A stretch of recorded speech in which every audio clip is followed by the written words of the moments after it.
Hello, welcome to Fun Stats. Today's topic is the strategy for human relationships. If one of your friends always takes advantage of you, should you keep being nice to them? Or, if one of your trading partners got into trouble, should you help them?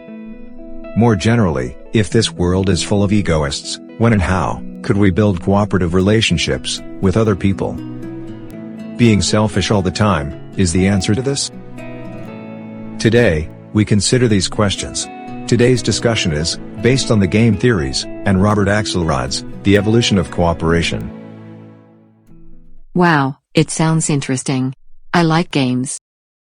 For example, Super Mario, Metroid, Tetris, Minecraft, Call of Duty, and...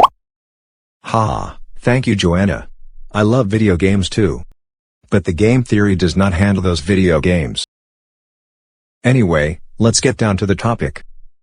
So, when should we cooperate with the others? To consider this, let's quickly review the theory of the prisoner's dilemma. The prisoner's dilemma is one example of game theory studies.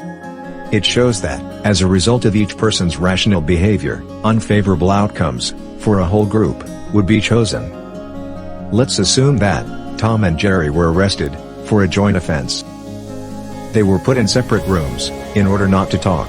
A policeman said to Tom, "If you admit the crime, you can go free. Jerry will have to spend in jail for 3 years. If Jerry admits the crime, he goes away. You'll be in jail for 3 years.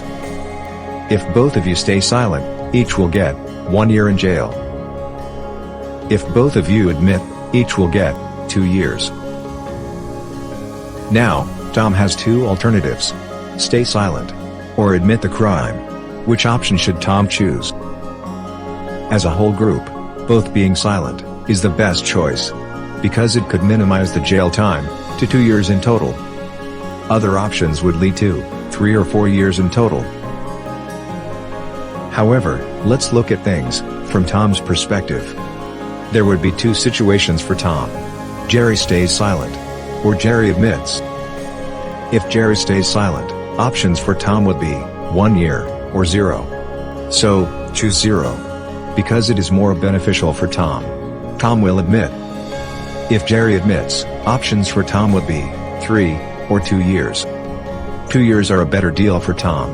Tom will admit. Thus, as long as he concentrates on his interest, Tom will admit. No matter what Jerry would do. Jerry would think the same way.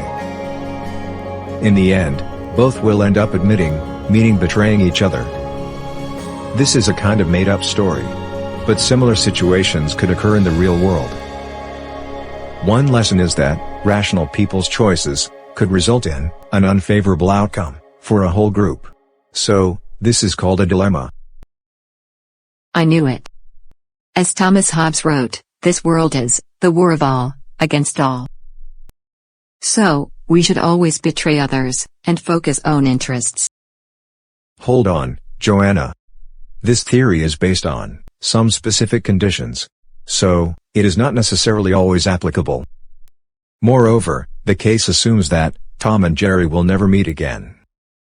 However, it would be more usual for us to meet and interact again. If we consider such future interactions, different views could be shown. Let's see the essence of the study. In the 1980s, Robert Axelrod held 2 computer tournaments where anyone could submit a strategy. Each strategy did about 200 rounds against each other. At the first tournament, 14 strategies were submitted. At the second tournament, 62 strategies from 6 countries participated in. The game settings were similar to what we discussed. Both parties have 2 options: cooperate or defect. If both cooperated, each would gain 3 points, a total of 6. If both defect, each would earn 1 point, a total of 2. If only one defected, the score would be 0 to 5 or 5 to 0. To put it simply, let's pick up 6 typical strategies used there. Which strategy do you think earned the best score? First, always cooperate, no matter what the opponent does. It is called all C. Second, always defect, no matter what the opponent does. It is called all D.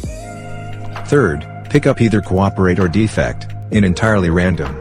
called random. Fourth, start with cooperation. From then on, just copy and do the same thing the opponent did last round. For example, if the opponent cooperated at the previous round, select cooperation. If the opponent defected, choose defection. It is called tit for tat. Fifth, always select cooperation until the opponent betrays. Once the other has betrayed, never forgive them, and always defect from then on. This is called Friedman, named after the inventor. This strategy seems a little revengeful, because once the other defects, never forgive, and punish until the end. Sixth, start with cooperation, and do the same as the tit for tat. However, if the opponent cooperated last round, choose cooperation in 90%, and defection in 10%. This is called Joss. This strategy searches for opportunities for betrayal, because betrayers can enjoy the giant fruits.